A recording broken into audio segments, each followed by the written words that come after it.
Good day, everyone. I am Kristen K. Morella de Tabalina, BSHM 2Z. And later, you're going to meet Donna Baltazar and Joanna Tijada. So our topic for today is all about women and work in the Philippines. Women who work are mostly concentrated in low-skill positions due to economic necessity, or high-skill occupations because of high rates of education. Women in low-skill positions work to avoid falling further into poverty, whereas women in high-skill occupations tend to select into the labor force with high earnings potentials. Although many women work in private establishments or are self-employed, an important share, around 10% of women, are employed without pay in family-owned business and as domestic workers. Occupations which tend to offer narrower avenues for skills development and career growth.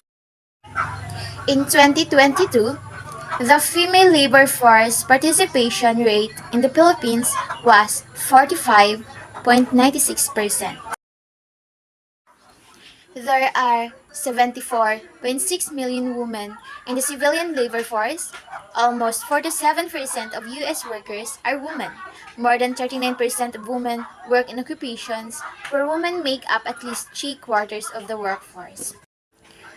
Women are key contributors to the economy and the combating poverty through both remunerated and unremunerated work at home, in the community, and in the workplace. Growing numbers of women have achieved economic independence through gainful employment.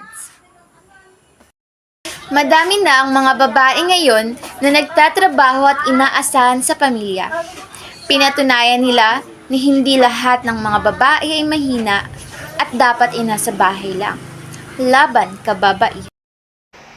March 31, 2023.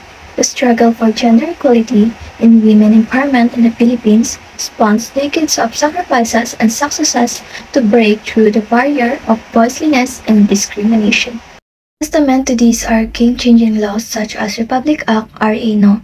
9262 or the Anti-Violence Against Women and Their Children Act of 2004 and the RA No. 9710 or the Magna Carta for Women of 2009. These helped pave the way for the Philippines to be the 90th best performing country in terms of gender parity out of 146 countries as reported by the Global Gender Gap in 2022. While our country may have come a long way, it is undeniable that challenges for women persist to this day, including participation in the labor force and attaining equal opportunities in the workplace. Gender stereotypes at work.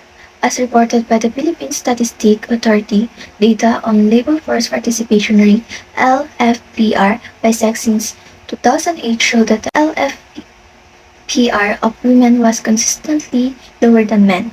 In its 2020 report, only 34.5% of women participated in the labor force compared to 54.8% of their male counterpart.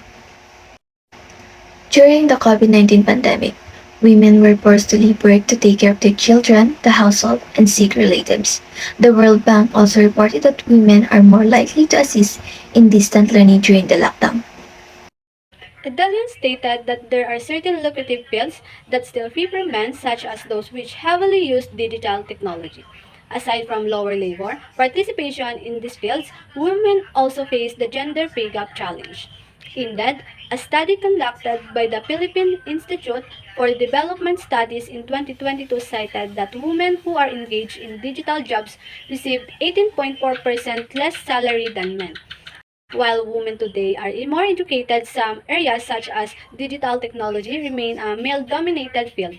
This is not helped by the circumstances wherein educated women who, for a time, attended to domestic duties and aspired to return to the work, are not provided with sample support and training to be equipped with the knowledge and skills that are currently in demand in the labor market, Idalian said. Building the foundation for women in the workforce. The Philippine Development Plan (PDP) 2023-2028 aims to increase the participation of women in the labor force from 51.7% in 2022 to 52 to 54% in 2028. This will be done by providing them more economic opportunities and addressing the gender bias and gender stereotypes associated with women. One of the strategies identified in the PDP is the mainstreaming of gender in green competences to address gender bias and gender role stereotypes in promoting entrepreneurship and advancing opportunities for women. While the country's female LFPR has been slowly improving in the previous years, there is still a need to intensify efforts to further open opportunities for women in the workforce, addressing gender bias and gender role, stereotypes in basic and higher educated materials, promoting entrepreneurship, and advancing economic opportunities for women through harnessing digital technologies are some of the identified strategies under the PDP to address this.